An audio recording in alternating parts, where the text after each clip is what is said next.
Bom, neste momento, o segundo painel, intitulado Experiências Internacionais de Coordenação e Cooperação Fiscal, convidamos que se juntem a nós Desiree Christophzik, espero estar a pronunciar de forma correta, professora na German University of Administrative Sciences, Speyer, Aspásia Camargo, ex-secretária executiva no Ministério do Meio Ambiente, Célia Carvalho, professora da FGV, Matilde Lavouras, professora da Universidade de Coimbra, e contaremos também com a intervenção ao vivo do Sr. Fernando Abrúcio, professor da FGV-SP.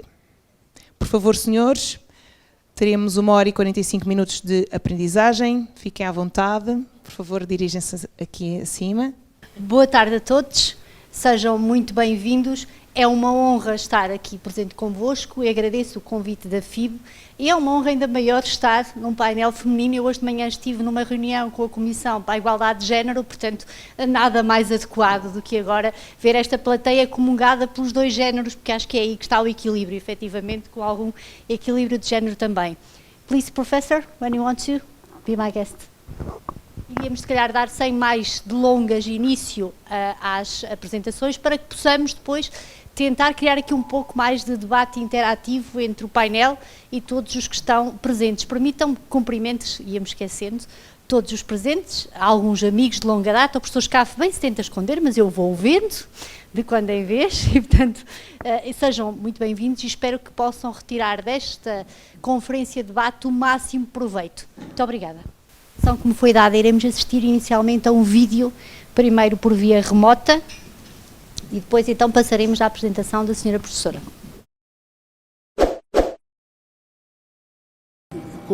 Em termos de coordenação, é importante ter algumas instituições ou organizações que coordenem os diferentes níveis do governo. O federalismo fiscal não são como departamentos estanques e independentes. Não funcionaria assim. Porque as decisões de um nível do governo sempre têm consequências nos outros níveis do governo. Então, na Austrália, nós temos 3 ou 4 organizações para uma coordenação fiscal. O Conselho de Empréstimos Australianos, estabelecido em 1927, o propósito era coordenar os empréstimos do governo, entre o governo federal e o governo estadual. Assim, durante boa parte dos anos 30, 40, 50, o governo federal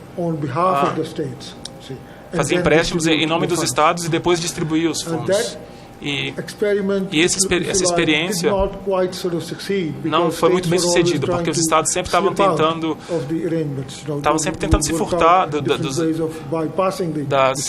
acordos e agora os estados fazem os empréstimos no próprio nome deles e cada estado é avaliado por organizações independentes. Ou seja, agora existe uma disciplina maior nos estados.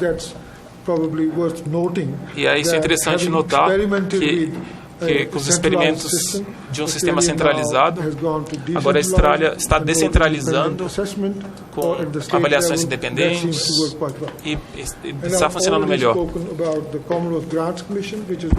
Já foi mencionado também a Comissão Federal de Concessões, que é uma organização independente estabelecida em 1933. E muitas pessoas locais reclamam sobre a complexidade do sistema e parte da metodologia não é muito clara, não é muito objetiva, mas, contudo, a maioria dos governos, incluindo os governos que mais doam, que mais contribuem, como eles não questionam o princípio da equalização fiscal. Temos também a Conferência dos Premiers, que hoje se chama COI, que é o Conselho dos Governos Australianos, que também já existe há muito tempo. Todos os primeiros ministros dos governos estaduais participam dessa conferência e para coordenar os seus esforços e com recomendações de outras comissões que podem ser retificadas depois. Eu listei também a Cúmula Nacional Fiscal, que é um exemplo de dos esforços de coordenação que foi iniciado em 85 para se chegar a um consenso sobre uma reforma fiscal. Houve um relatório que foi preparado e a súmula convidou pessoas do meio empresarial, os governos estaduais, acadêmicos, todos tiveram a oportunidade de se pronunciar e defender suas posições. Foi uma experiência interessante, embora não foi tão bem sucedida assim. A proposta era introduzir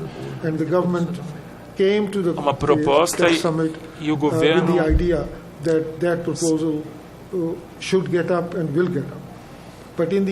mas no final a proposta foi minada pelos sindicais, houve uma oposição dos sindicatos e o governo acabou cedendo essa pressão.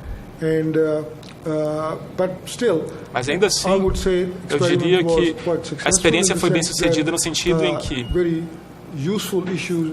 muitos assuntos úteis e importantes foram discutidos em nível federal e a necessidade de uma reforma fiscal foi debatida e reconhecida. Following this inspiring film, I give the floor to Professor Desiré.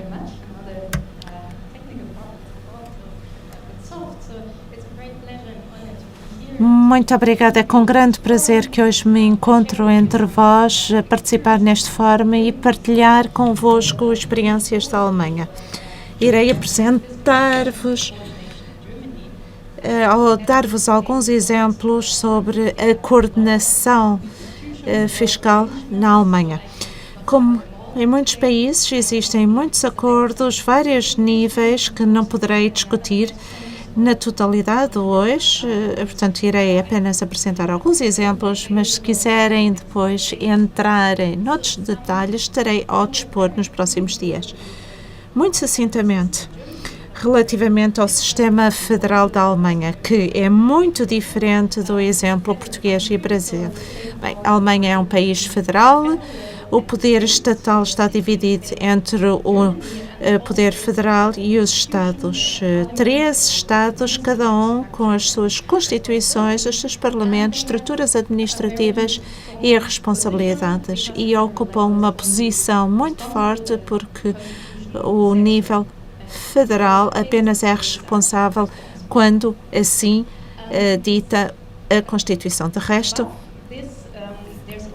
a responsabilidade recai sobre os Estados. Os Estados também participam em temas em que o governo federal é responsável, nomeadamente legislação federal, também matérias europeias, portanto, muito partilhado. Os poderes estão muito partilhados entre os dois níveis.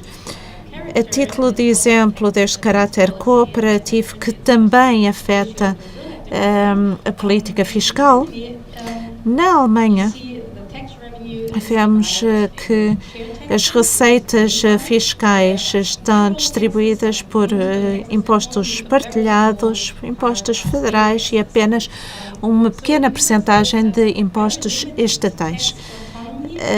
Os Estados dispõem de pouca autonomia estatal, porque apenas recebem um imposto, que é o imposto de transferência de propriedade. No entanto, podem, em conjunto, bloquear reformas fiscais. Portanto, na verdade, gozam de mais poder do que possa parecer a nível da distribuição das receitas fiscais. Também podem fixar taxas fiscais para o imposto coletivo e também do imposto sobre a propriedade.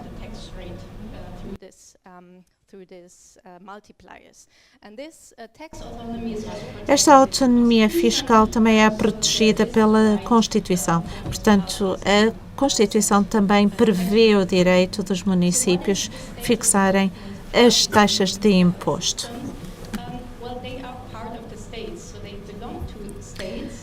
Os municípios fazem parte dos Estados e não são um terceiro nível na estrutura federal. Significa que a organização e as regras também podem divergir significativamente de Estado para Estado. Em segundo lugar, não existe nenhuma ligação direta entre o nível federal, o governo federal e os municípios. Existem sempre os Estados entre eles, portanto, não há uma cooperação direta entre o governo federal e os municípios. O que pode ser, por vezes, problemático, porque se o nível federal quiser dar dinheiro aos municípios e parte desse dinheiro também pertencer aos Estados, esse poderá ser um dos obstáculos desta construção. O segundo efeito é a estrutura heterogénea também entre Estados. Nós temos 11 mil municípios, o Brasil tem 5.500 municípios, a Alemanha é muito mais pequena do que o Brasil. Portanto, temos municípios mais pequenos, mas não em todos os Estados. Por exemplo, na Renânia do Norte-Westfália, com uma população próxima de 18 milhões de habitantes, tem apenas 396 municípios. Portanto, estes municípios são, em geral, grandes,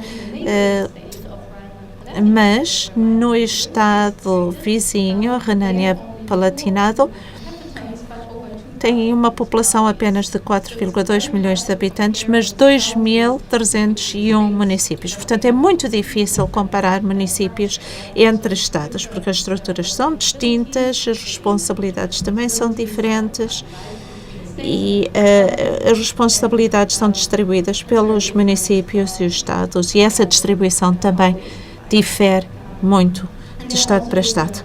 E também existem desafios financeiros diferentes entre Estados e intra-Estados.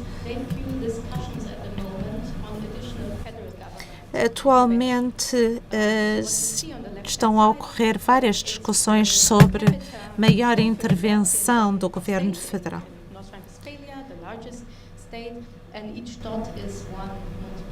Como podem ver aqui no gráfico, a distribuição da dívida de curto prazo por habitante nos 396 municípios da Renânia do Norte-Westfália é muito diferente.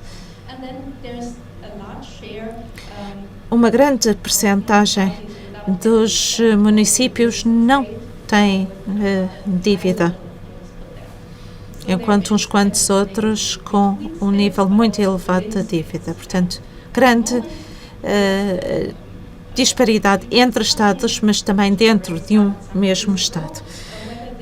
Há alguns anos começou-se a discutir da necessidade de uma maior intervenção do governo federal para resolver essa questão de endividamento dos municípios. Neste momento, existe um fundo de investimento em que o governo federal oferece ajuda financeira aos Estados e são os Estados que decidem que medidas específicas de investimento serão financiadas e depois transferem os fundos federais para os municípios. Neste momento, o que é discutido e, na verdade, foi retomado há 2 semanas, é a discussão sobre se o governo federal devia assumir a dívida municipal. Um tema que já havia sido discutido há 2 anos, quando o nosso chanceler na altura era Ministro das Finanças. o que requeriria uma alteração da lei básica da Constituição, porque a Constituição não o autoriza. Também se dizia que isto poderia criar incentivos para os Estados não apoiarem financeiramente os seus municípios no futuro, quando alguns necessitassem de ser resgatados. Alguns deles já lançaram os seus próprios programas de alívio da dívida e, na verdade, se esta decisão não fosse tomada, não seria muito favorável. Portanto, essencialmente é esta a discussão que estamos a ter na Alemanha neste momento relativamente à dívida dos municípios. Pediram-me que também falasse da cooperação.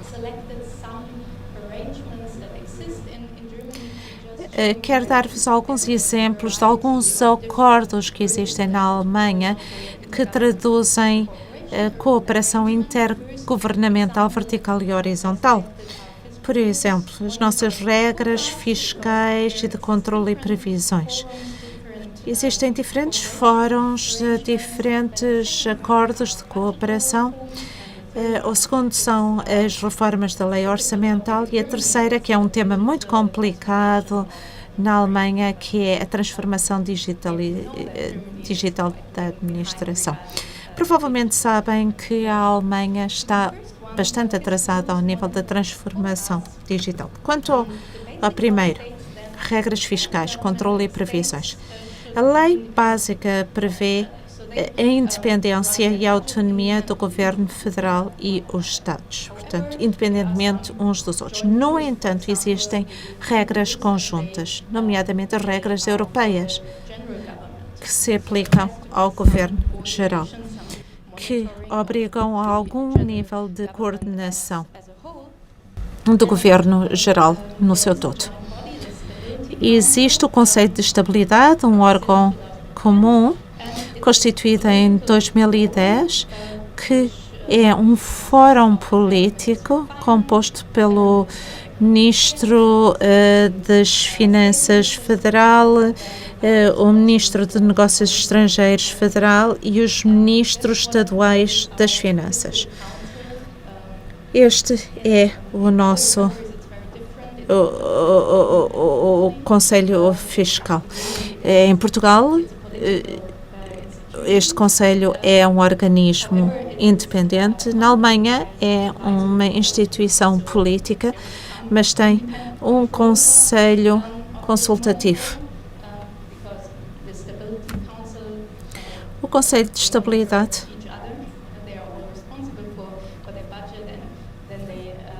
é responsável pelo próprio orçamento e reúne-se para discutir o seu orçamento, mas depois temos este Conselho Consultativo como órgão independente de peritos nomeados pelo Governo Federal, alguns pelos Estados. Existe também um representante dos municípios, outro representante do Fundo de Segurança Social e mais uns quantos peritos externos da Reserva Federal e do Instituto de Investigação.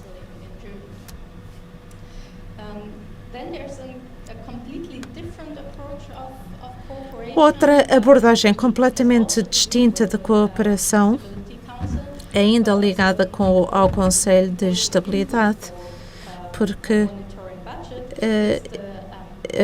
desempenha um papel muito importante ao nível do controle do orçamento e nas previsões das receitas fiscais. Antes de trabalhar para a universidade, eu trabalhei neste grupo de trabalho. É uma instituição bastante antiga, como podem ver. Foi constituída quando houve um conflito entre o Governo Federal e o Instituto de Investigação, quando este disse que o Governo Federal era demasiado otimista relativamente às suas previsões de receitas fiscais. E como resultado desta discussão, foi constituído este grupo de trabalho. O Governo Federal adota os resultados deste grupo de trabalho para as suas receitas fiscais no orçamento e no planeamento financeiro a médio prazo. Todo o seu trabalho é confidencial. A ideia é reunir diferentes abordagens trazidas pelos diferentes membros, mas em conjunto têm que chegar a previsões comuns e não poderão refletir opiniões divergentes. É composto por membros do Ministério das Finanças e do Ministério da Economia. Cada Estado tem um representante dos municípios e depois peritos externos que calculam as receitas finais individualmente, que transmitem ao Ministério das Finanças, reunindo-se posteriormente para discutir essas previsões e chegarem a uma previsão comum. Portanto, uma abordagem completamente distinta de coordenação.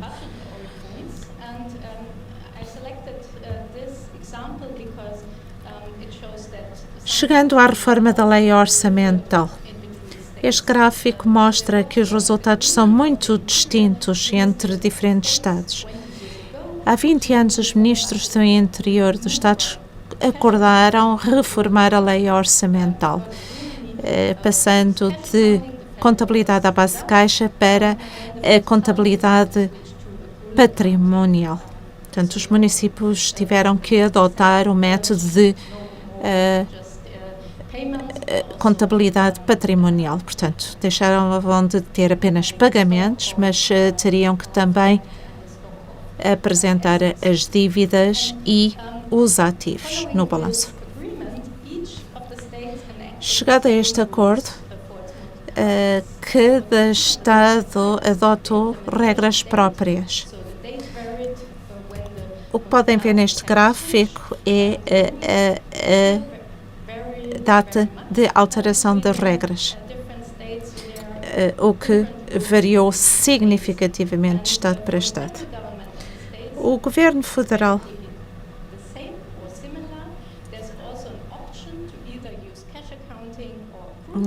tal como para os Estados ou para o Governo Federal, as regras são as mesmas e devem guiar-se por normas.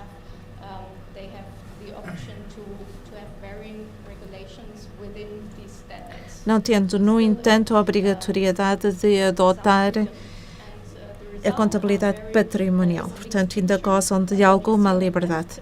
O resultado disso é um mapa de grande variedade.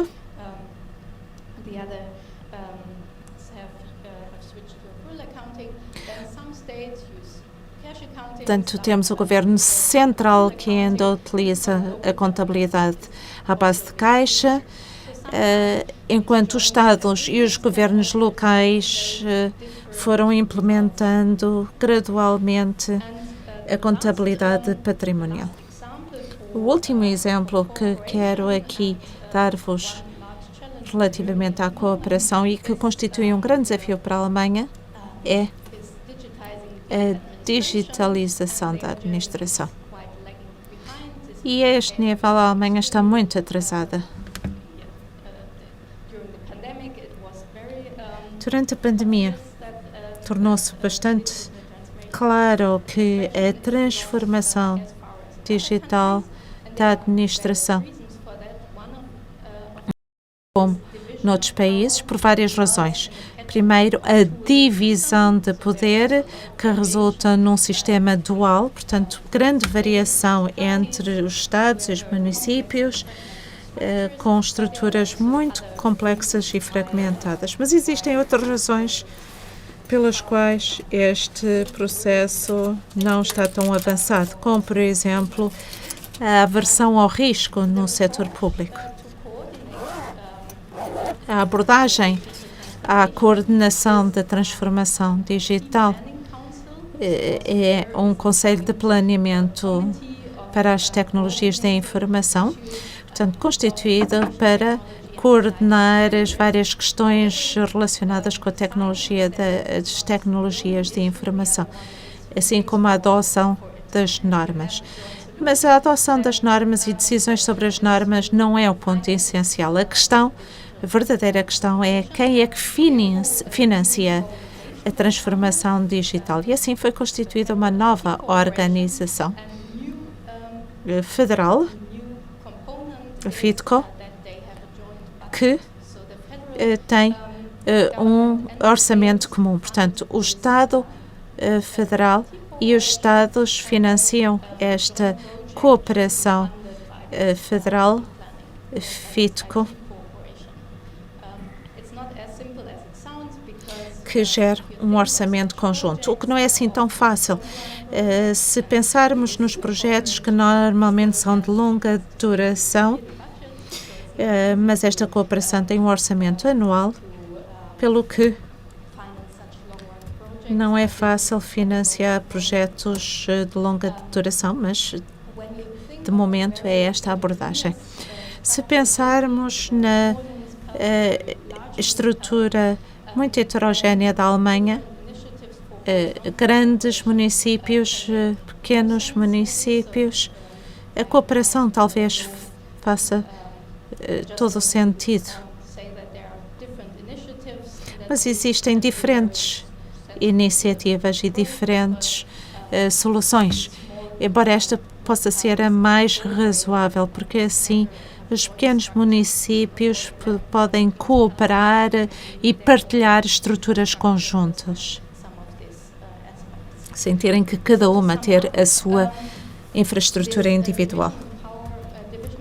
Resumindo, a divisão de poder e governação multinível suscita naturalmente vários desafios, mas também oportunidades.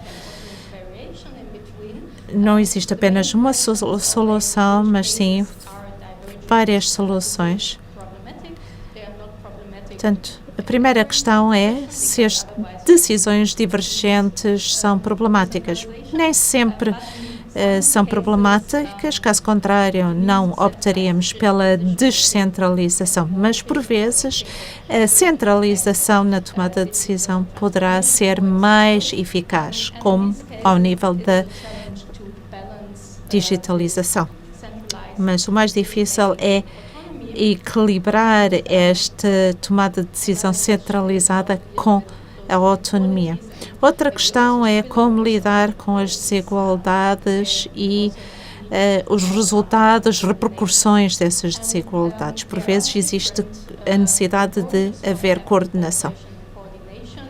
A utilidade de diferentes acordos de cooperação e coordenação, bem, depende muito do contexto. Por vezes, um organismo independente de peritos independentes pode resultar melhor. Por vezes, um conselho consultivo é mais eficaz. Outras vezes, basta ter os decisores sentados à volta de uma mesa para chegarem a uma solução única. Esta é, muito resumidamente, a situação na Alemanha e coloco-me à vossa disposição para responder a quaisquer perguntas. Thank you so much for your interesting and elucidative presentation. Como pudemos ouvir aqui a senhora professora Desirée, o sistema alemão de facto apresenta uma proposta de coordenação e distribuição de poderes orçamentais e tributários muito diferente daquele que existe no Brasil, muito diferente daquele que existe em Portugal, um país com o qual tem uma proximidade geográfica e conjuntamente com o qual também faz parte de uma união, que é a União Europeia, essa organização um pouco estranha, que também não é uma federação, nem uma confederação, é uma figura estranha, um pouco híbrida, com uma distribuição de poderes, sobretudo em termos orçamentais, completamente estranha a quem vem do outro lado do Atlântico. De facto, esta distribuição e esta total autonomia que os vários Estados-membros têm em termos de política orçamental causa estranheza, por vezes, aos nossos amigos brasileiros. De facto, é uma organização muito, muito diferente, mas também que nos convida a refletir um pouco sobre aquele que é o problema que já se discute na União Europeia e que no Brasil se começa também a discutir, a questão da dívida, sobretudo da dívida pública, e no Brasil da dívida entre Estado e Estados e Federação. Essa é algo, de facto uma problemática para a qual eu despertei não há muito tempo e, portanto, muitíssimo interessante. Bom, eu saúdo agora o Sr. Professor Fernando Abrúcio, professor da Fundação Getúlio Vargas. É um gosto poder tê-lo conosco, ainda que à distância, e, portanto, dou-lhe a palavra para fazer a sua apresentação. Muito obrigada. Muito obrigado. Agradeço muito pelo convite. Prazer estar com vocês mesmo à distância. Eu, o Juan Pablo, estamos aqui à distância, mas aproveitando muito de tudo que está acontecendo aí, mandando um abraço para todos que estão aí, em nome do Zé Roberto, que tem muita gente conhecida aí, mandando um abraço para muita gente aí, parabenizando a Desirê pela palestra, foi muito interessante. Acho que o federalismo alemão é um dos federalismos mais importantes do mundo e um dos federalismos em que a questão da cooperação, historicamente, é extremamente importante. Eu vou falar sobre cooperação e coordenação no federalismo brasileiro. Eu talvez dê um passo um pouco atrás em relação à palestra da Desirê, porque eu acho que é preciso primeiro entender como é que se dá a questão da cooperação e coordenação no federalismo brasileiro para depois discutir a questão fiscal. É como se nós tivéssemos que primeiro entender a estrutura mais geral para depois tentar entender a estrutura fiscal. E acho que há pessoas aí, né, eu vejo que Célia está aí, por exemplo, que tem mais competência do que eu para falar sobre a questão fiscal, e eu quero falar de uma maneira mais geral sobre cooperação e coordenação no federalismo brasileiro em 15 minutos, rapidamente. Primeiro, eu gosto de lembrar de um grande clássico do federalismo, Daniel Elazar, e Daniel Elazar dizia que federalismo, federação, vem do termo latino foedos, que quer dizer pacto. Uma federação é um modelo em que a gente supõe pacto, um grande pacto e vários pactos. E esses pactos têm como objetivo garantir a convivência entre autonomia e interdependência entre as partes. Autonomia e interdependência. Se nós levarmos essa ideia a ferro e fogo, né, se nós levarmos essa ideia ao seu sentido mais literal, o federalismo tem muito a ver com a ideia de democracia. O federalismo alemão, por exemplo, se consolidou no pós-Segunda Guerra Mundial, por conta da democracia.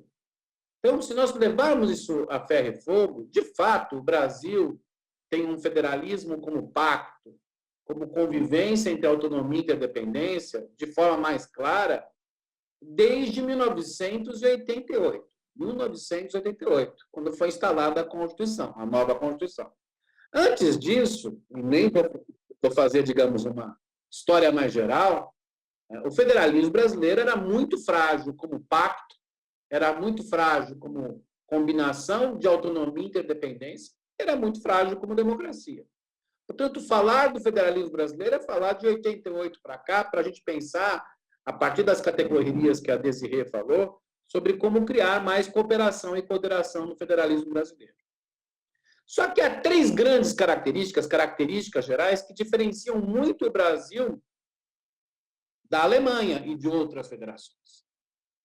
E nem estou falando, nem vou captar aqui o aspecto histórico, vi também que minha amiga Aspásia está aí, ela pode falar com muito mais propriedade do que eu, mas eu queria pegar, no seu período mais recente, três grandes particularidades do federalismo brasileiro, se nós quisermos pensar um modelo como o modelo alemão. A primeira particularidade é que nós temos uma heterogeneidade e uma desigualdade, Desirê, muito maior do que a Alemanha. O Brasil é uma federação mais parecida com a Índia e com o México, de modo que o federalismo alemão é mais parecido com o australiano e o canadense do ponto de vista da heterogeneidade e da desigualdade, e o Brasil mais parecido com o México e com a Índia.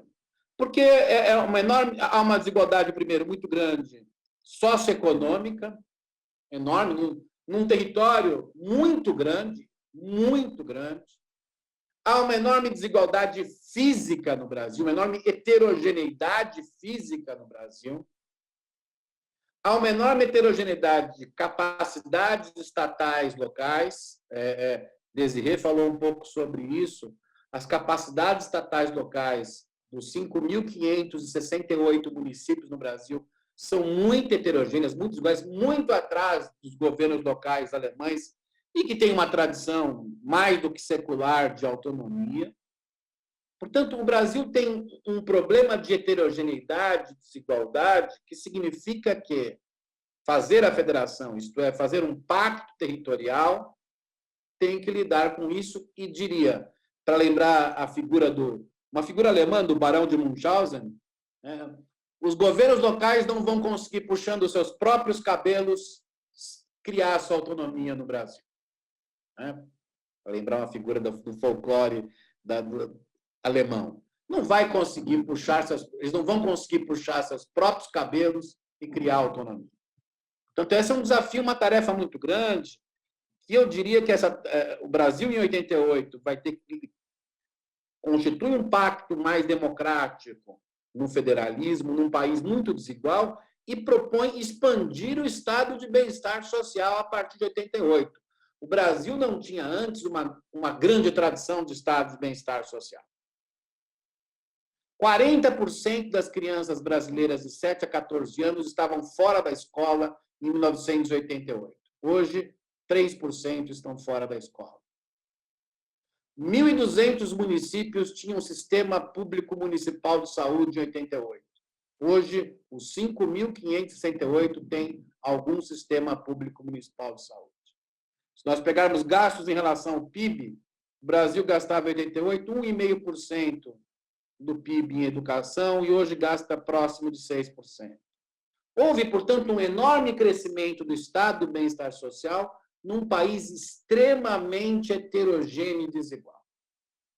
Então, como foi feito isso? É quase um milagre, eu diria. O Brasil é como o besouro, dizia, para lembrar, Galileu Galilei. Não tem aerodinâmica para voar, mas voou. Então, essa é a primeira particularidade. A segunda, os municípios são entes federativos no Brasil. Isso é muito diferente da Alemanha, dos Estados Unidos, em que os municípios têm autonomia, mas são subordinados ao governo intermediário, aos estados.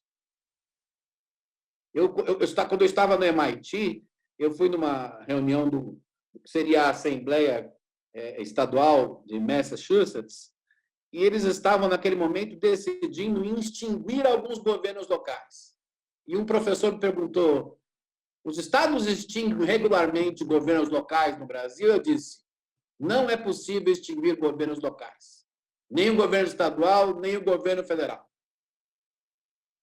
Portanto, eles são entes federativos, os municípios não são só autônomos, são entes federativos e que só podem ser extintos se eles próprios quiserem ser extintos.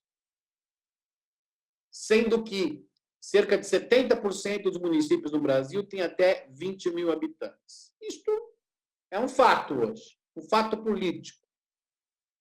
Só que a tradição local no Brasil de produzir políticas públicas de autonomia, antes de 88, era muito fraca. Não era a tradição americana de 200 anos, não era a tradição alemã dos governos locais, dos burgos, de séculos de antes de Alemanha unificada. O governo local no Brasil eram governos frágeis. De 88 para cá, os governos locais tiveram que ganharam autonomia, tiveram que assumir um número grande de políticas públicas e, mais do que isso, são tratados homogeneamente pela legislação brasileira. O município de Serra da Saudade, que é o menor município do Brasil, tem cerca de 700 habitantes. O censo vai sair, vamos ver como é que está agora. E o maior município, que é São Paulo, que tem cerca de 12 milhões de habitantes, são tratados igualmente pela maioria das leis no Brasil, como se tivessem governados um governo de 700 habitantes e um de 12 milhões tivessem que ser governados igualmente. Então, nós criamos uma questão importante, que é o municipalismo no Brasil, ele é muito diferente dos governos locais na maior parte do mundo. Portanto, criar as condições para que esses municípios funcionem, para que haja cooperação, é um exercício complexo do Brasil. Então, acho que essa é uma segunda peculiaridade. E a terceira peculiaridade é que nós não tínhamos tradição de cooperação autônoma, o que eu chamo de cooperação autônoma. É uma cooperação entre os níveis de governo em que, autonomamente, eles possam, mesmo que haja algum grau de assimetria, possam decidir pela autonomia. O Brasil não tinha essa tradição. E, a partir de 88, teve que começar a pensar em como criar mecanismos de cooperação autônoma. Num país que, durante o século XX, fortaleceu muito o governo federal, ele é muito importante no Brasil, ele garantiu a unidade nacional num país muito grande, criou mecanismos de combate à desigualdade territorial, tem uma burocracia federal de altíssima qualidade, mas que, com o federalismo tornado pacto na Constituição de 88, precisa agregar os estados e os municípios num novo jogo. De modo que o Brasil precisa, ao mesmo tempo, de um governo federal forte, do ponto de vista redistributivo, e de governos estaduais e municipais fortes, do ponto de vista da autonomia e da implementação de políticas públicas para combater a desigualdade. Então, nesse cenário, como o Brasil não tinha uma tradição de cooperação autônoma, os últimos 30 anos, o Brasil teve que criar mecanismos de cooperação autônoma. E aí eu queria ressaltar que, se nós quisermos falar da questão fiscal no Brasil, nós temos que olhar quais são os avanços em prol da cooperação que houve após 1988, após a Constituição, e quais são os problemas que nós não resolvemos. Porque eu não acredito muito nas teorias sobre o Brasil, aliás, sobre nenhum lugar, que dizem que são teorias maximalistas, ou é tudo ou é nada. Né? Eu acredito que o Brasil teve vários avanços pós-88 e, às vezes, a gente não percebe. O primeiro avanço que o Brasil teve, para lembrar de uma grande colega alemã que estuda federalismo, tem a ver com salvaguardas federativas. O Brasil fortaleceu as salvaguardas federativas. Quer dizer, hoje, estados e municípios têm maior proteção dos seus direitos frente ao governo federal. Quem tinha dúvida disso, descobriu que, quando o presidente Bolsonaro, como outros presidentes de extrema-direita, tentou jogar a população contra governadores e prefeitos, o Supremo Tribunal Federal, o Congresso Nacional e os governadores e prefeitos, aliados entre si, conseguiram ter autonomia para fazer as suas políticas públicas. Então, nós temos hoje salvaguardas político-institucionais no STF, no Congresso, que garantem um grau de autonomia que nós não tínhamos antes. O presidente Bolsonaro acreditou que os governadores não seriam capazes de responder à pressão do governo federal. E foram capazes, desigualmente, com fragilidades, mas foram capazes.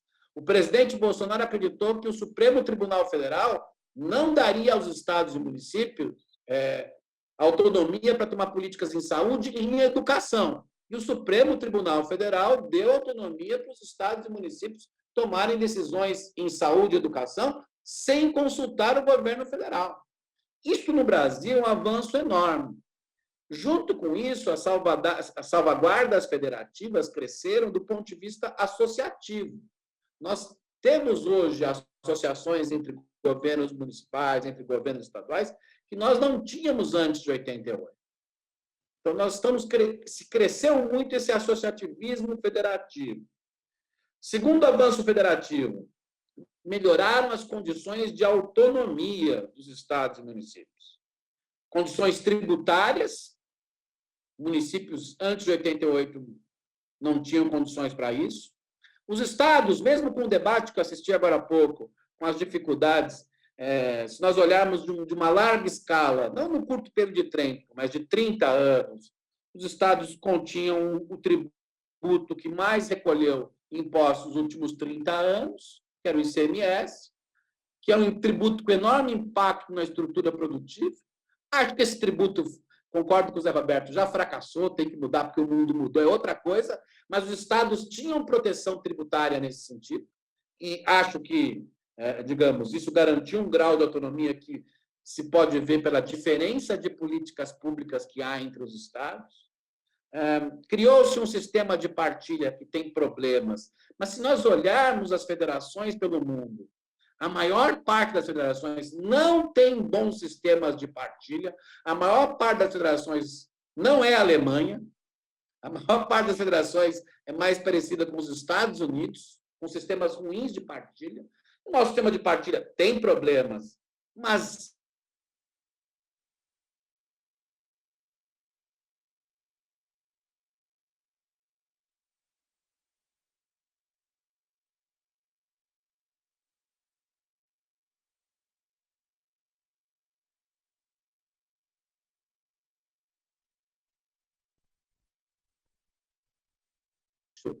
e vários governadores de partidos de oposição, com grande força.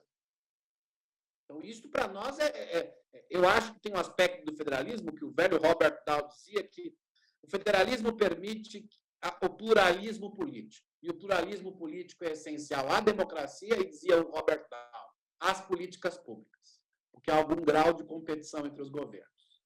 Então, nós temos um processo político independente muito forte nos estados e nos municípios. Aí, o Brasil tem um ano só com eleições municipais. Este ano, a próxima eleição vai ser em 2024, nós fazemos 5.568 eleições municipais num ano só. E essa competição municipal mobiliza todos os políticos brasileiros, porque são eleições, diferentemente da Alemanha ou do Canadá, são partidarizadas em todos os municípios, até em municípios com 700, 800 habitantes. Isso mostra uma força da autonomia que a gente não pode negar. Então, a gente construiu mais autonomia do que tínhamos. E isso é importante para a cooperação, porque cooperação sem autonomia não é cooperação, é outra coisa. Terceiro, nós aumentamos mecanismos de coordenação e cooperação em políticas públicas. Eu destacaria, sobretudo, os sistemas nacionais de políticas públicas que foram criados em algumas áreas. O mais famoso do Brasil, e até famoso internacionalmente, é o SUS, o Sistema Único de Saúde.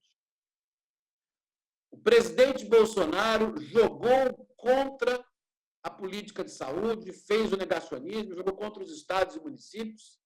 E quem salvou o Brasil de não ter mais mortes foi o Sistema Único de Saúde. Porque é um sistema que cria articulações obrigatórias entre União, estados e municípios. Eu acabei de publicar, no final do ano passado, um livro nos Estados Unidos sobre as 5 federações das Américas e a Covid, né? Estados Unidos, Canadá, México, Brasil e Argentina, junto com os professores Guy Peters e Eduardo Green, e o que a gente mostrou é que, no Brasil, o Sistema Nacional de Políticas Públicas protegeu o federalismo e protegeu a população mais do que no México e do que na Argentina. Portanto, a existência de sistemas de cooperação dentro das políticas públicas foi um avanço brutal no Brasil. O problema é que nem todas as políticas públicas ainda têm esses sistemas de cooperação. Nem tudo é SUS no Brasil. Eu vou só fechar esse ponto assim. No caso do SUS, lembraria vocês, o Brasil tem um sistema de vacinação nacional em quase todos os municípios no Brasil que é impressionante. Conversava com um colega do MIT, que é chinês, e ele disse que um dos grandes problemas da China, em meio à crise da pandemia no final do ano passado, é que eles não têm um SUS. Eles não têm um sistema em que cada governo local consiga vacinar aquele 1 bilhão e quase 400 milhões de chineses. Nós temos. E isso é fruto de muita cooperação autônoma entre os entes federativos brasileiros. Acho que houve avanços também do ponto de vista da criação de alguns fóruns federativos no Brasil, acho que é importante dizer isto, e esses fóruns federativos têm fortalecido a cooperação, como também tem aumentado o número de consórcios. Né? Essa é uma figura que vem no Brasil, desde o direito ibérico no Brasil, vem a ideia dos consórcios locais, e eles têm crescido no Brasil, embora ainda sejam insuficientes. Se nós pegarmos uma área como a área da saúde, nós temos consórcios em quase mais de 3 mil municípios no Brasil. Não é pouca coisa. Mas ainda há vários, eu vou terminar por aqui, problemas na Federação Brasileira, tanto para equilibrar a autonomia e interdependência, como para criar cooperação. Na verdade, eu acho que cooperação só faz sentido se tiver um equilíbrio entre autonomia e interdependência. E eu acho que tem 5 pontos que dificultam a cooperação no Brasil, e se nós não lidarmos com esses pontos, será muito difícil resolver a questão da cooperação fiscal. Acho que é isso que nós temos que pensar. Tem uma estrutura por trás da cooperação fiscal. Primeira, as capacidades estatais locais no Brasil, isto é, as capacidades dos governos municipais e de parte dos governos estaduais de produzir políticas públicas ainda é muito baixa. Eu, no final do ano passado, organizei um livro com 2 colegas no Brasil sobre 12 políticas públicas, pegando um pouco mais de 5 mil municípios, para calcular as capacidades estatais dos municípios em saúde, educação, meio ambiente. E o que a gente mostra, resumidamente, é que elas, na média, são baixas e na distribuição são muito desiguais.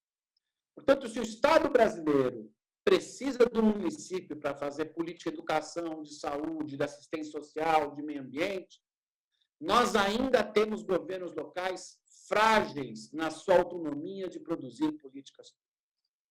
Não adianta a gente fazer arranjos fiscais cooperativos se os municípios, se os governos subnacionais não conseguem produzir as políticas públicas. Porque aí é enforcar os governos subnacionais. Me perdoem a imagem. Se eles não estão conseguindo produzir as políticas públicas, esses arranjos fiscais não serão suficientes. E por isso é fundamental criar capacidades estatais locais no Brasil. Paradoxalmente, portanto, para ter mais descentralização no Brasil, para ter governos locais mais fortes, os governos estaduais e federal vão ter que ajudar os governos locais a criar capacidades estatais. E eu digo a vocês, esta é uma tarefa para pelo menos mais 2 décadas no Brasil. Quando você olha matematicamente, é uma tarefa de construção de mais 2 décadas em que a gente vai ter, para ter mais autonomia nos governos locais, o governo federal e os governos estaduais vão ter que ajudar os governos locais. Segundo problema, o segundo ponto que eu acho ainda muito importante para ser pensado em termos de cooperação é que, embora nós tenhamos criado sistemas nacionais de políticas públicas, eles não existem em boa parte das políticas ainda. Eu vou dar só um exemplo da área ambiental. Não adianta o mundo se mobilizar, o Greenpeace, a ONU, o presidente Biden se mobilizar pela área ambiental na Amazônia, porque quem vai resolver os problemas ambientais da Amazônia é quem está na Amazônia. Os governos locais da Amazônia. E nós não temos um sistema nacional. Nós até temos sistemas ambientais, mas são frágeis do ponto de vista da sua articulação. Tão frágeis que não foram capazes de reagir, digamos, ao governo Bolsonaro quando o Conselho da Amazônia foram retirados todos os representantes dos estados e municípios do Conselho da Amazônia. Todos. O Bolsonaro tirou todos. E eu diria que parte do fracasso do Bolsonaro, além das ideias da extrema-direita, do negacionismo ambiental, é porque, mesmo se ele quisesse, se ele não conversar com os governos locais, não há política ambiental na Amazônia. Não há política ambiental no plenário da ONU. A política ambiental na Amazônia é na Amazônia. Então, nós temos ainda políticas cujos sistemas nacionais são fracos. Um terceiro ponto que eu acho que é, digamos, importante é que nós temos mais arranjos cooperativos entre estados e municípios, mas eles precisam ser mais institucionalizados, para usar um termo da ciência política. Eles precisam ser fóruns mais institucionalizados. Eu acho que tem um fórum mais geral, e essa discussão do Conselho da Federação vem em boa hora, feita agora pelo novo governo, mas também é preciso ter conselhos, uma maior institucionalização da relação entre o governo estadual e os municípios.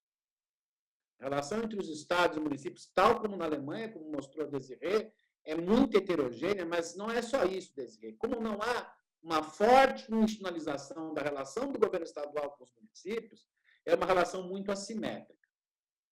E quando há muita assimetria, a cooperação autônoma se enfraquece. Nós temos que pensar em institucionalizar mais os fóruns federativos. Nós aumentamos o associativismo federativo, mas institucionalizamos pouco. O quarto ponto é que tem questões regionais que vão além dos níveis de governo. A gente fica pensando na União, estados, municípios, geralmente é assim que a gente pensa, mas existem questões macro-regionais no Brasil. O Brasil é um país muito grande, dividido por 5 macro-regiões. A questão, voltando a ela, a questão amazônica vai precisar de um esforço que vai além da articulação entre União, estados e municípios. Nós temos questões regionais, como a questão das regiões metropolitanas. As regiões metropolitanas têm crescido muito em população no Brasil, mas a governança metropolitana no Brasil é muito frágil. Portanto, nós temos que pensar em questões territoriais que, de alguma forma, cortam os níveis de governo, cortam fisicamente os entes federativos.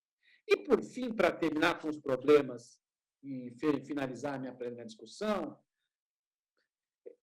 eu acho que existe quando a gente fala da questão fiscal, eu já falei isso para o Zé Roberto também, eu acho que a gente tem que pensar na reforma da gestão pública de uma maneira um pouco mais ampla. E, portanto, a questão fiscal, pensando na reforma da gestão pública de maneira mais ampla, tem 2 pontos que a gente esquece como problema que estão na reforma da gestão pública. Não dá para mudar o arcabouço fiscal completamente sem articular com a política. O sistema político brasileiro é muito fragmentado. E, portanto, é preciso ter uma articulação clara que dê conta dos dilemas da fragmentação. O problema do Senado não é que ele não representa os estados. Na maioria das federações, ele representa muito pouco os estados. A Federação Alemã é uma exceção. Vão para os Estados Unidos, para o Canadá, para ver o que o Senado faz. O problema do Senado é que não é só que ele é partidário, é que ele é muito fragmentado. Então, nós temos um Senado em que há 12 partidos representados. A articulação de 12 partidos não é fácil. Então, nós temos um lado da reforma da gestão pública, que é o vértice político, e o outro lado, que é especificamente administrativo. No seguinte sentido da gestão pública, eu não acredito em melhorar a cooperação fiscal se a gente não melhorar a cooperação entre as administrações públicas da União, dos estados e municípios. Desafios como o da digitalização, da definição comum de investimentos, isto Desiré fala no modelo alemão, que eu acho muito interessante isso, definição de políticas de seleção e recrutamento são muito importantes, porque o capital humano no Brasil, é bom dizer, nós temos médicos por 1.000 habitantes no tamanho que a Organização Mundial da Saúde pede, mas não temos médicos na Amazônia, não temos médicos no Maranhão. Então, se a gente não articular mais as administrações públicas, não adianta nada a cooperação fiscal. Porque, ao fim e ao cabo, o que sustenta a democracia é os cidadãos estarem satisfeitos com as políticas públicas. É isso. O resto é o que a gente discute, tenta falar da tolerância, da não violência, mas o que sustenta a democracia é a qualidade das políticas públicas. Portanto, criar mais cooperação fiscal é criar mais cooperação de gestão pública, lidando com o lado político e o lado administrativo para isso. Termino dizendo que estou razoavelmente otimista para os próximos anos por 3 razões. Primeiro, porque o choque do federalismo com Bolsonaro, como o choque do federalismo com Trump nos Estados Unidos, foi muito grande. Está todo mundo querendo cooperação. O presidente Bolsonaro rasgou a Constituição. O ministro Gilmar Mendes estava aí, ele não pode dizer isso, provavelmente, mas o presidente Bolsonaro rasgou a Constituição em aspectos da federação. Então, está todo mundo querendo cooperação. O governador mais apoiado pelo Bolsonaro, ontem estava abraçado com o presidente Lula. Então, assim, todo mundo está querendo cooperação. Segundo, eu acho que tem uma oportunidade muito grande na ideia do Conselho da Federação. Acho que a gente precisa, como na ideia na melhoria do Fórum dos Governadores, a gente precisa fortalecer a institucionalização do associativismo e das decisões do federalismo brasileiro. Isso me dá muita esperança. E terceiro, embora eu ache que a reforma tributária vai ser difícil, como sempre é, acho que há uma ideia federativa hoje muito mais unificada do que no passado. Essa esperança, e termino aqui, deve ser equilibrada pelo seguinte fato. Embora haja mais chance de cooperação no Brasil nos próximos 3 ou 4 anos, é preciso ter uma visão de longo prazo sobre a autonomia, sobre a cooperação autônoma no Brasil. E essa visão de longo prazo vai supor que a gente precisa fazer uma mudança no modelo de Estado brasileiro para que o Estado brasileiro seja mais pactuado entre União, Estados e municípios.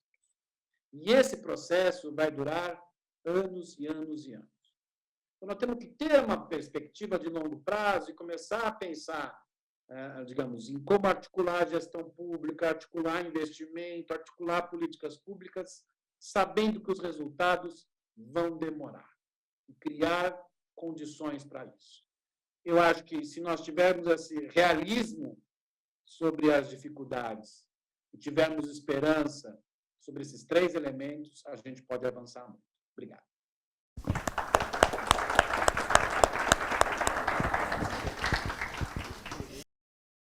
Muito obrigada, Sr. Professor Fernando Abrúcio. Eu passaria agora a palavra à Sra. Doutora Aspásia Camargo, ex-secretária executiva do Ministério do Meio Ambiente. Eu queria, antes de mais nada, agradecer muito o convite da FIB, do Zé Roberto, e está aqui no centro de Macau, que é uma cidade que eu conheci, inclusive debatendo as relações Brasil e Portugal em Macau. Foi um momento muito interessante, comparação das cidades brasileiras com as cidades portuguesas. Enfim, fico muito feliz de estar aqui e saber, inclusive, Zé Roberto, que você agora está inserido dentro de uma ousadia global, porque, na verdade, eu acho que o que nós estamos discutindo aqui é a globalização que vem por aí, a outra, porque a que acabou não deixa saudades, mas uma outra pode surgir. E, provavelmente, o federalismo vai se conformar com essas mudanças, né? Eu fiquei até pensando que o federalismo alemão nasceu sob o impacto das estradas e das comunicações em torno de 1850. E isso deu a unidade da confederação, que foi tardia, né?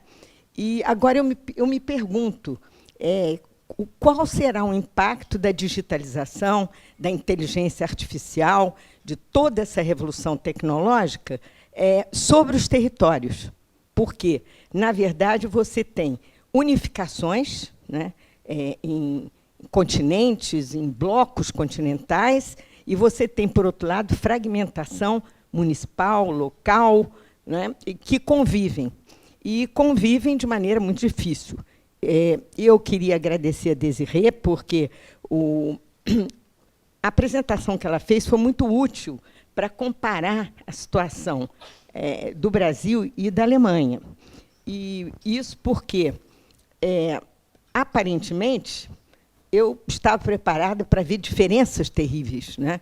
E, ao final, tantas coisas você disse aqui que me surpreenderam. Eu disse assim, mas é muito parecido com o Brasil. Claro que numa dimensão muito mais acentuada, é mais grave no caso do Brasil. Mas a primeira questão que eu queria levantar aqui é a do federalismo, que é o que eu estou perseguindo, né? Tudo que eu tenho escrito, pensado, refletido, é sobre o federalismo como morfologia social, como engenharia política do território, que é isso que ele é. E, se nós formos examinar a história, nós vamos ver que o federalismo foi a institucionalização dos impérios antigos. E, portanto, ele guarda, nos grandes territórios, enormes semelhanças com os velhos impérios. Como tudo foi dito aqui na primeira sessão brilhante, né, cheia de informações preciosas e visões muito importantes, e agora o Abrúcio também foi muito generoso no que ele disse sobre o Brasil, muito vasto, eu acho que a gente fica um pouco com a polêmica, né? Então, a primeira questão que eu queria levantar aqui é que o federalismo cooperativo ele nasceu em Weimar, sob a égide de uma Constituição social, mas ele tinha como objetivo especial que a União iria cuidar do desenvolvimento regional. Então, como este fórum é parte de uma discussão sobre desenvolvimento, eu vejo com muito otimismo e com muito entusiasmo essa ideia de conectar o federalismo ao desenvolvimento, porque é isso que nós precisamos. O federalismo ficou, até agora, submerso na discussão política. Nosso federalismo é mais político do que econômico.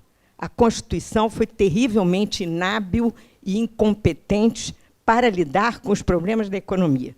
E, inclusive, Torquato Jardim tem um estudo memorável que ele apresentou há muitos anos no IPEA, né, que mostra, em 10 ou 12 pontos da Constituição, intervenções gravíssimas do poder político sobre o poder econômico. Então, eu queria lembrar aqui que esse federalismo incrível que a Alemanha oferece ao mundo é fruto de uma economia social de mercado, que foi resolvida como engenharia política e econômica paralela ao federalismo cooperativo.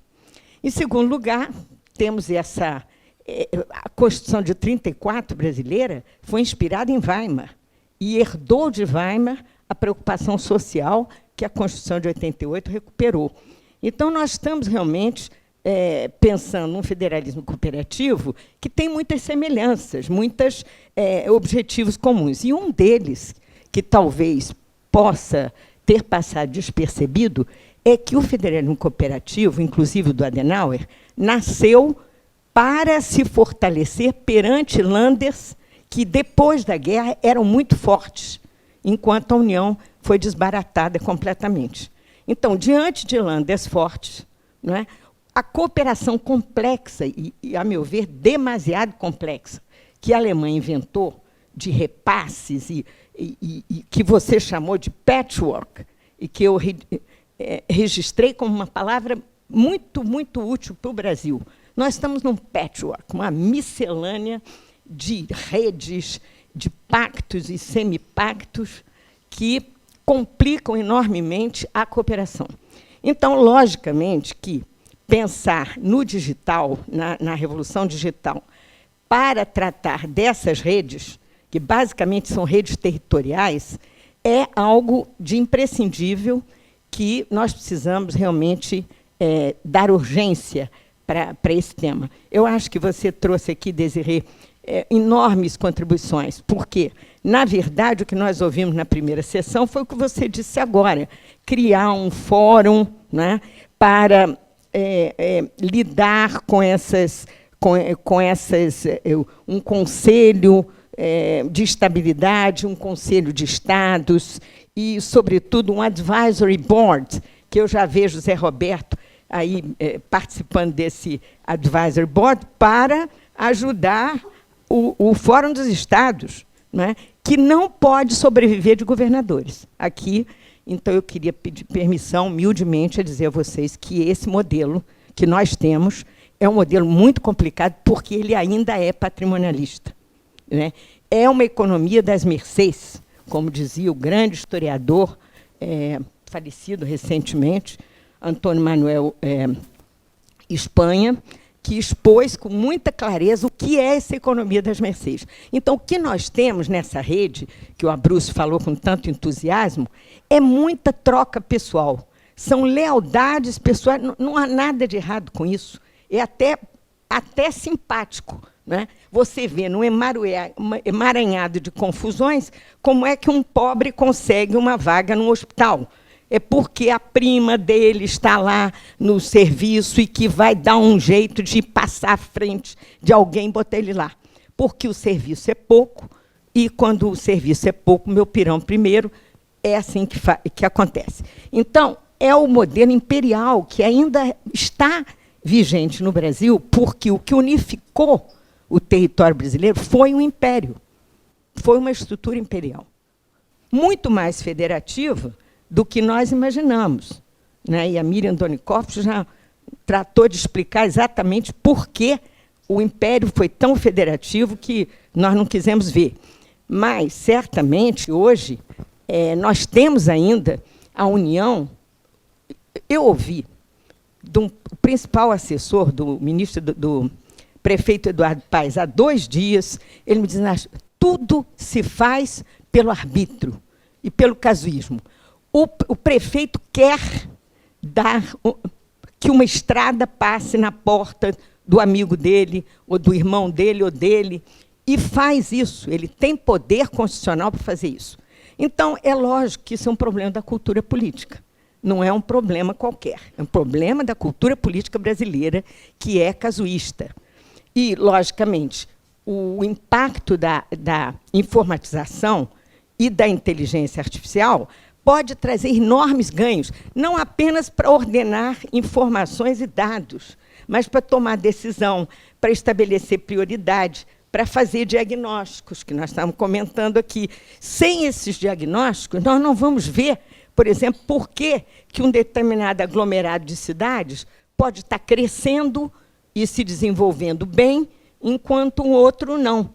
Quer dizer, nós precisamos saber a lógica dessa aglutinação territorial que será beneficiada por essas redes que Desirê insistiu também, tem problemas de formação de pessoal. Então, a grande rede que está se formando hoje na área da saúde é exatamente uma rede que está propondo começar com treinamento pessoal, porque com os antigos funcionários, a rede não vai funcionar. O computador vai quebrar, os dados vão se confundir e não vai acontecer, né? Os médicos não vão deixar controlar os horários de trabalho pelo computador, não é? Nem as pessoas vão ser atendidas por uma lógica de demanda, porque vai haver o patrimonialismo e o corporativismo e o clientelismo interferindo nesse processo.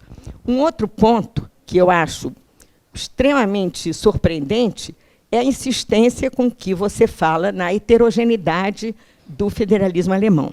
E aí, logicamente, eu não preciso dizer mais nada, já ouvimos bastante sobre isso, mas a heterogeneidade do federalismo brasileiro é chocante.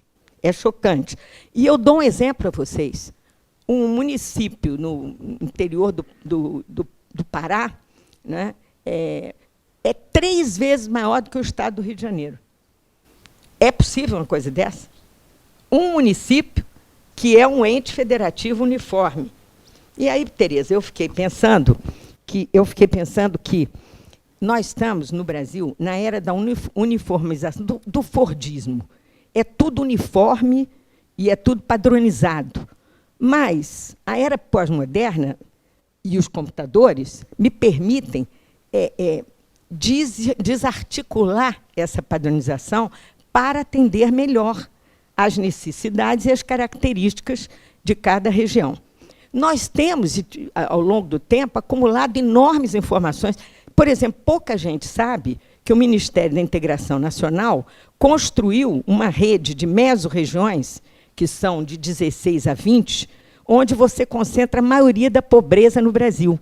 São clusters incrivelmente poderosos, onde você combate a desigualdade no território, que é a origem principal das desigualdades no Brasil.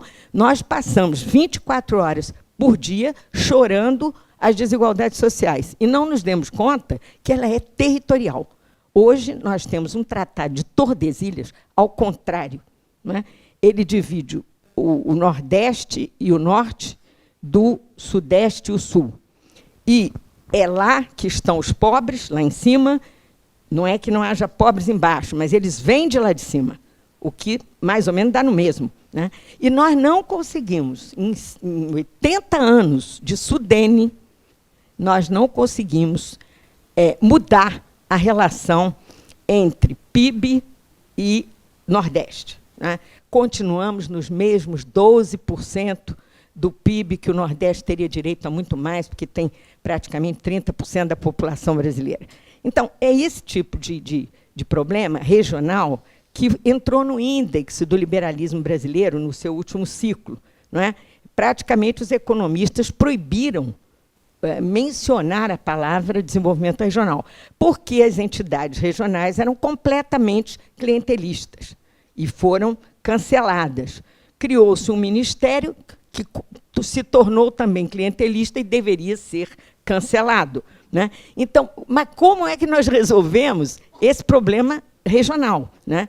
Então, temos discutido muito com o BNDES, com pessoas influentes, inclusive com o André Lara e tudo, a necessidade, e eu li, por acaso, esses dias, uma frase que me deixou embevecida, que dizia assim, todo desenvolvimento é regional. E aí eu pensei com meus botões, mas é mesmo, o desenvolvimento é paulista no Brasil, vamos convir, né? O São Paulo está há mais de 100 anos crescendo, mais ou menos, mas com uma diferença tão grande que praticamente não é mais Brasil, né? Então, é regional. E algumas coisas do federalismo alemão acho que deveriam ser consideradas se nós quiséssemos organizar melhor essas redes.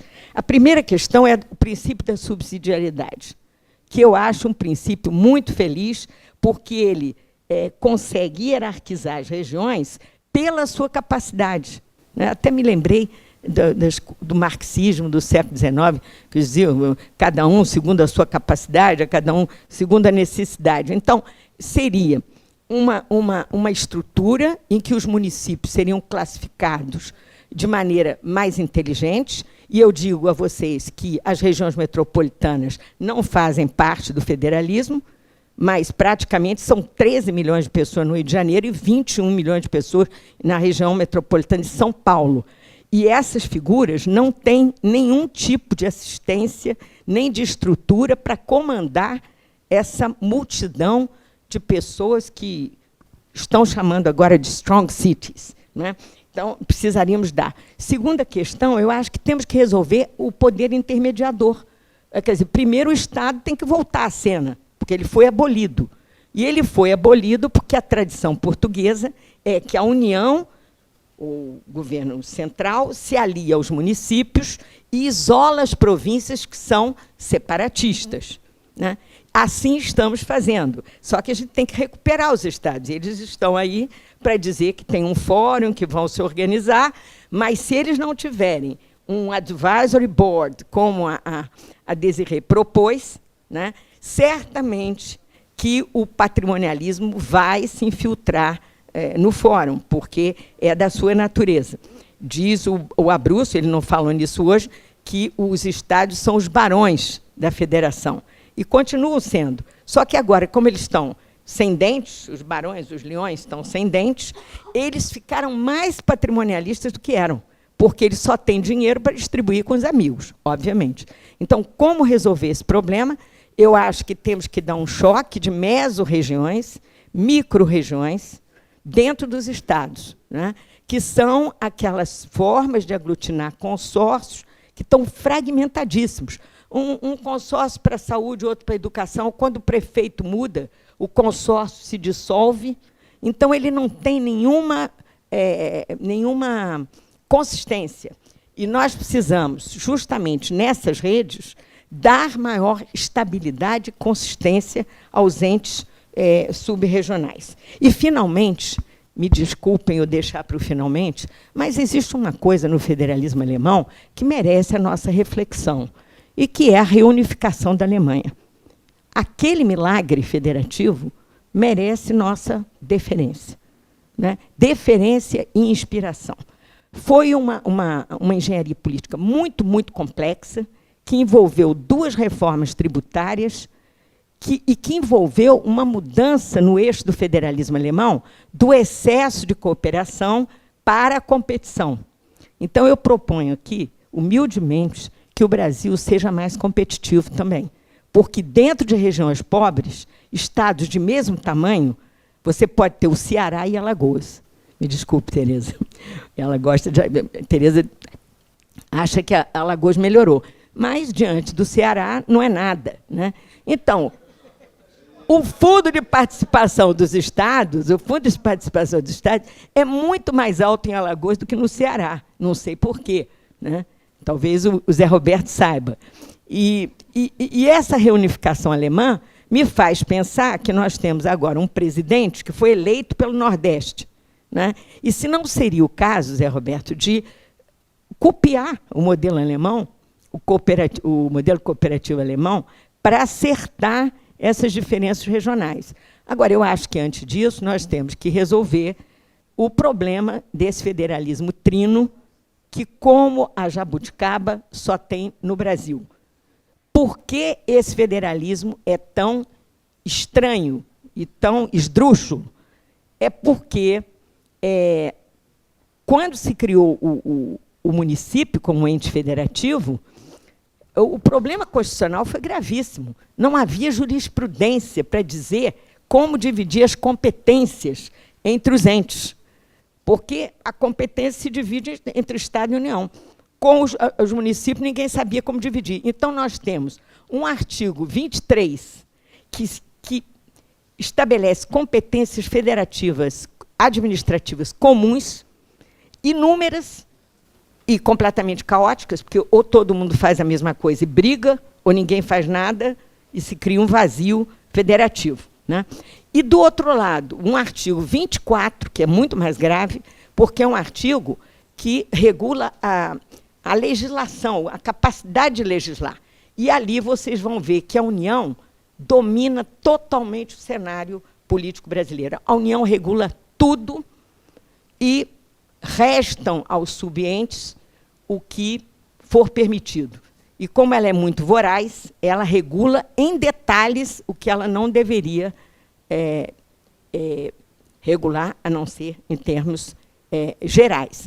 Então, eu acho que isso aí resultou num Supremo Tribunal extremamente interveniente, porque o tempo todo você tem disputas constitucionais nesse processo e ninguém sabe exatamente como regular o tal artigo, parágrafo único do artigo 23, que eu proponho humildemente que seja o princípio da subsidiariedade, que pelo menos vai nos dar um norte estratégico para sair desse grande imbróglio. No mais, eu acho que o exemplo da Alemanha é um exemplo feliz, né, de como a União fortalecida pode cooperar com os municípios. Mas eu tenho dúvidas, Zé Alberto, e acho que a Giovana perguntou isso hoje de manhã. Ambos, tanto a Alemanha quanto o Brasil, têm um nível de cooperação de 75%.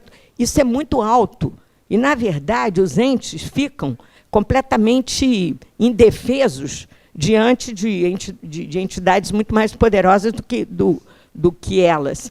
Então, a minha pergunta é: como destravar os investimentos, como destravar o desenvolvimento regional, que seria o suporte, como hoje é o agrobusiness. Nós estamos vendo, por exemplo, surgir no Brasil um conglomerado de uma região poderosíssima, em torno de Campo Grande, Mato Grosso do Sul, que agora vai se conectar com o Pacífico, né, num corredor bioatlântico, bioceânico, e que está muito bem conseguindo exercer suas funções de maneira adequada, porque a renda naquela região está muito mais elevada do que à sua volta.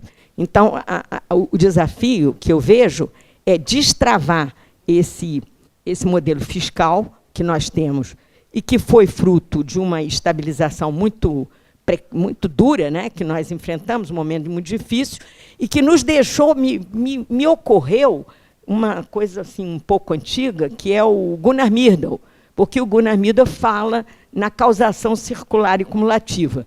E eu tenho a impressão que essa armadura fiscal que nós criamos, ela hoje não serve para nada, porque o país não cresce e nem também tem ajuste fiscal adequado. Então, seria o caso de pensar em formas mais vigorosas de investimento regional, né, e, portanto, aliviando a crise fiscal e organizando melhor os gastos públicos, que são absolutamente caóticos, níveis de desperdício muito alto e irracionalidade muito grande também. Eu acho que era nessa rodada o que eu tinha para dizer. Obrigada.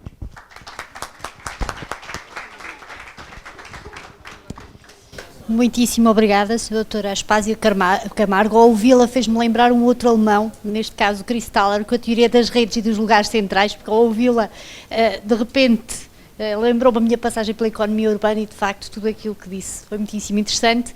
Sem mais delongas, e eu vou dar aqui um salto, vou passar a palavra à senhora professora Célia Camargo, professora também da Fundação Getúlio Vargas. Professora, faz favor. Obrigada, professora. Boa tarde a todos. Eu gostaria de agradecer ao Zé, né, à FIB, pelo convite de estar aqui. Para mim é uma honra estar ao lado de pessoas assim, de pesquisadores, né, de formadores de opinião, assim, tão importantes, né? Eu não tenho um décimo desse conhecimento. São duas vantagens que nós temos quando ficamos por último para falar, porque não sobra quase absolutamente nada para se complementar, não é isso? Porque nós já tivemos uma bela aula aí da professora Desirê sobre o federalismo alemão, do qual eu já escrevi e vi que eu tenho que aprender muita coisa a respeito do federalismo, a importância que é a organização, né, principalmente as instituições que são fortes e que fazem a diferença do ponto de vista da coordenação. Escutar o professor Abrúcio também, foi meu orientador do doutorado à época, né? Então é uma pessoa que conhece muito sobre isso, que deu um panorama geral sobre essas questões, né, de federalismo, de coordenação no Brasil, né? A professora Aspásia aqui também, que deu uma outra aula, então que bom que eu não preciso dar aula nenhuma. O que eu trago aqui é uma inquietação, porque até então eu não tive resposta para uma das perguntas que eu comentava até com a nossa querida secretária, né, de Fazenda do Rio Grande do Sul. Se todos não sabem, até há pouco tempo ela era governo federal, então agora ela está do nosso lado, do lado dos estados. Então, é importante essa troca, e a gente eu trago uma inquietação, né? Gostaria também de levantar a questão dos fóruns dos governadores. Eu acho importante, né, esta criação do fórum, com os cuidados levantados pela professora aqui, né, no sentido de que tenhamos algo bem estruturado, né, e abrangente. Isso é importante, eu acho que temos que avançar. Essa sinalização também do Conselho Nacional de Governança Pública, eu acho, né, um bom caminho até então, porque não tivemos, né, por falta de acordo, a criação do Conselho de Gestão Fiscal da LRF desde 2000. Nós tentamos isso no Congresso, né, Pri, você sabe disso, várias vezes, e discordamos pela composição do próprio Conselho, e hoje sentimos que faz falta, né, esses conselhos para decisões mais abrangentes em termos de política de governança, a exemplo do que o federalismo alemão traz para a gente aqui hoje, né? Com o Advisor Board, com outras instituições. Isso é importante, então nós temos que avançar em relação a isso. E gostaria de trazer, dentro dos pontos que o professor Abrúcio colocou, né, 5 pontos que dificultam a cooperação, um deles que ele fala de sistemas nacionais de políticas públicas. Eu acho que nós temos um problema muito sério de planejamento no Brasil. E é por onde tudo começa, né? Então, o planejamento é o longo caminho curto. Então, como eu comentava com a professora, que nós planejamos sem diagnósticos. Nós não temos isso, nós temos constatações, né? E temos também 3 planejamentos: o planejamento do governo federal, o planejamento do governo estadual, o planejamento do governo municipal. E que são planos de governo que muitas vezes não conversam entre si. Então, aí surgem problemas seríssimos, em que atuamos os 3 entes da federação para combater problemas, os mesmos problemas às vezes, e não somos bem-sucedidos. Então, fica a questão: nós precisamos de mais recurso ou nós precisamos de coordenação e cooperação, né, no pensar essas políticas públicas? Então, nesse sentido, eu vou partir para a minha provocação. E aí eu gostaria que essa provocação ela é não só para a professora Desirê, que trouxe para a gente esse modelo, né, mas também para a nossa querida Tereza, né, que é uma grande aí mestre no assunto, né, das questões de coordenação e de cooperação. Porque até então eu acho que tudo já foi falado, tudo já foi dito, né, em relação ao federalismo, em relação aos mecanismos. Mas tem alguma coisa que eu ainda não entendi o como fazer. E é isso que eu gostaria de aprender neste fórum. Eu acho que é para isso que nós aqui estamos, né, aqui como professora da FGV, mas também como coordenadora do grupo de finanças de governos subnacionais, no qual eu estou há algum tempo. Eu quero saber como fazer isso. Então, como, né, considerando no caso brasileiro, 3 entes com autonomia, como é que eu vou exercer essa coordenação? Eu não tenho essa resposta ainda. Né? Como é que eu vou estimular essa cooperação entre os atores envolvidos no processo? Como é que eu vou caminhar, né, em direção a formar alianças estratégicas, a reduzir, né, conflitos que permitam encontrar soluções conjuntas para problemas comuns? Eu ainda não tenho essa resposta com tudo que eu ouvi aqui. Né? Haja vista o quê? Haja vista no Brasil eu ter várias instituições. Eu estou agora criando um fórum de governadores, não é isso? Eu já tenho fóruns de governadores regionais. Tenho o Fórum de Governadores do Nordeste, tenho o Amazônia Legal, tenho o Brasil Central e tenho o Fórum de Governadores do Sul e Sudeste, que ainda não está institucionalizado. Eu tenho conselhos de secretários de Estado, de Fazenda, de Educação, de Saúde, fóruns de segurança. Então, são várias instituições, são vários atores. Né? Então, são instituições distintas, com estilos de governança distintos, com grandes diferenças regionais e com necessidades de políticas públicas distintas. Aí vai minha pergunta: como? Como coordenar? Como estimular a cooperação? É isso que eu gostaria de ouvir da professora, se ela poderia nos dar uma dica, né, de como fazer isso. Não temos a hierarquia que foi mostrada aqui, que é governo federal com estados, né, os municípios estão ali subordinados aos estados. Né, no caso, somos 3 entes com autonomia. Isso, temos várias instituições, eu não citei as instituições municipais, né, tem a Frente Nacional dos Prefeitos, né, tem a própria CNM, então são várias, tem a Abrasf, que é a Associação Nacional dos Municípios das Capitais. Então, nós temos as instituições. Agora, como estimular toda essa galera, me desculpe a palavra, né, a cooperar entre si? E como coordenar todo mundo? É isso que eu gostaria de compartilhar com vocês. Muito obrigada.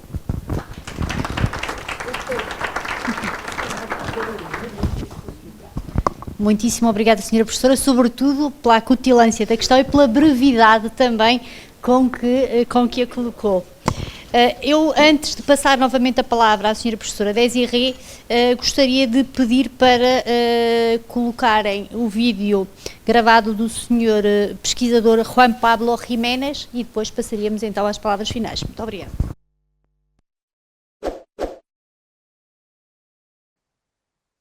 ¿Qué sabemos de las relaciones fiscales intergubernamentales en la región?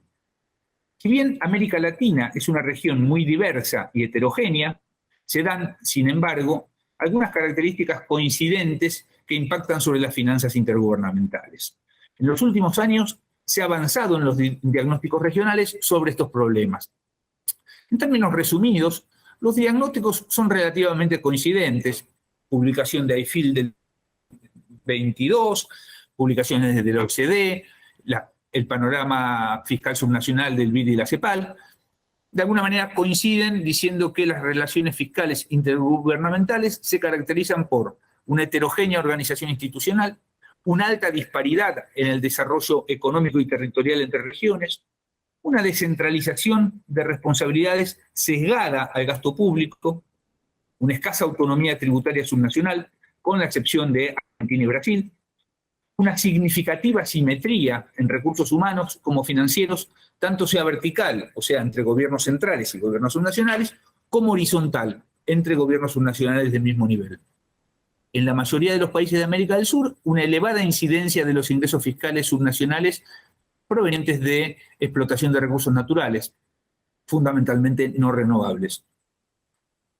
Débiles sistemas de coordinación en la provisión descentralizada de bienes y servicios como educación, salud e infraestructura, lo que amplifica las disparidades territoriales que le comenté antes. una escasa capacidad de igualación de los sistemas de transferencias y una débil institucionalidad fiscal intergubernamental, reglas fiscales, mecanismos de control del endeudamiento, que se encuentra en análisis y transición a partir de la crisis de la pandemia. Bom, muitíssimo obrigada. Eu passaria agora novamente a palavra à senhora professora Desirée para fazer a sua apreciação final e depois passarei a palavra ao público. Muito obrigado. Eu vou responder muito breve porque, infelizmente, o som não estava lá muito bom, mas eu só espero que tenha compreendido tudo. Eu não tenho solução em termos de como resolver todos os problemas de coordenação e cooperação, e eles não teriam pouco valor. Mas mesmo na Alemanha há tantos mecanismos que dependem do contexto, mas talvez às vezes há uma espécie de é uma época que as instituições foram criadas, depois isto é uma medida para implementar, mas talvez seja uma boa ideia começar um pouco e depois ir para outro sentido, para utilizar algumas ligações que já existem e para ter uma pequena coordenação e depois aumentar a cooperação. Mas tudo depende do contexto. Bom, muito obrigado por estas contribuições. Thank you very much. Não sei se alguém do público tem uma questão. Há pouco eram duas: economia, eficiência e eficácia, obrigando-nos a reduzir um pouco.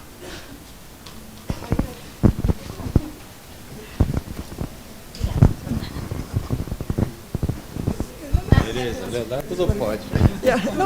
É só mulher. Mulher faz, mulher pergunta. Elas são precisas.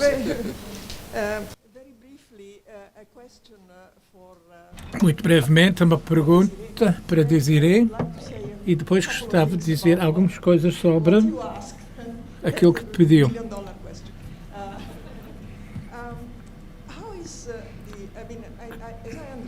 Como eu compreendi, dentro do Conselho de Estabilidade,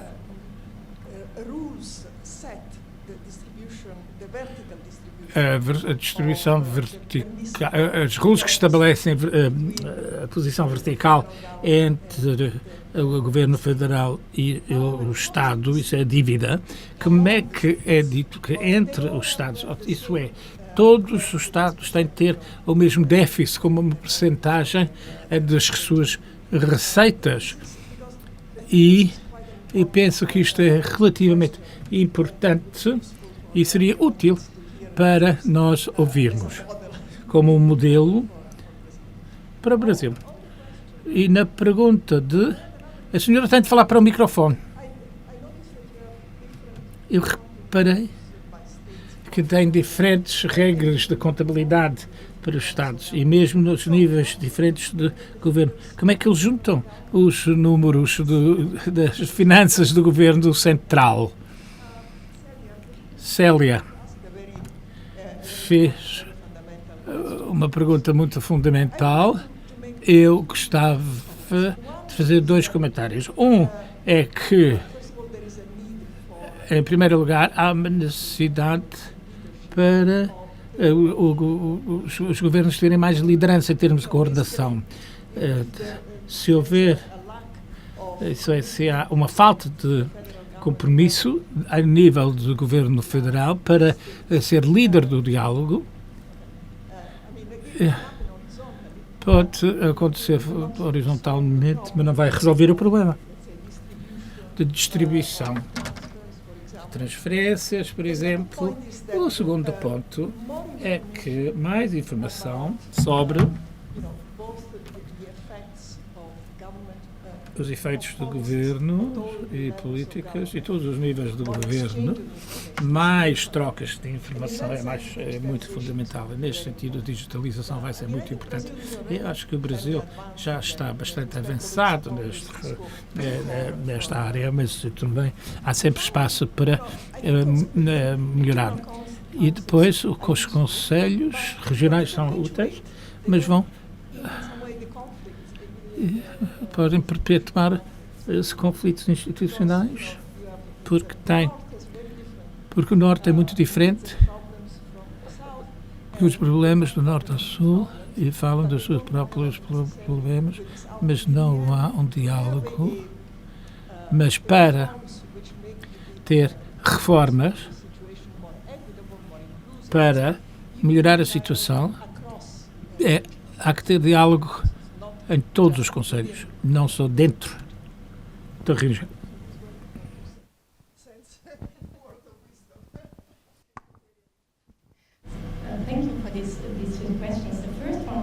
Muito obrigado pelas perguntas. A primeira, que é o Conselho da Estabilidade não distribui o déficit, mas há regras comuns nas instituições desde 2009. E assim o Governo Federal pode ter um déficit estrutural de 0,35, os Estados têm um déficit de 0 e assim, teoricamente, isto deveria a garantia cumprimento com a regra europeia de déficit e depois para dar a volta a esta Constituição que não é permitido nas regras europeias, não é automaticamente o caso que as regras europeias vão ser cumpridas e assim o Conselho de Estabilidade acompanha estas regras, não distribui o déficit e, segundo a estatística, são um problema, especialmente para investigadores como eu, porque eu trabalho com dados municipais e por causa das trocas de contabilidade e mudança de tipo, é muito difícil ter dados, por exemplo, e as municipalidades mostram os dados do gás.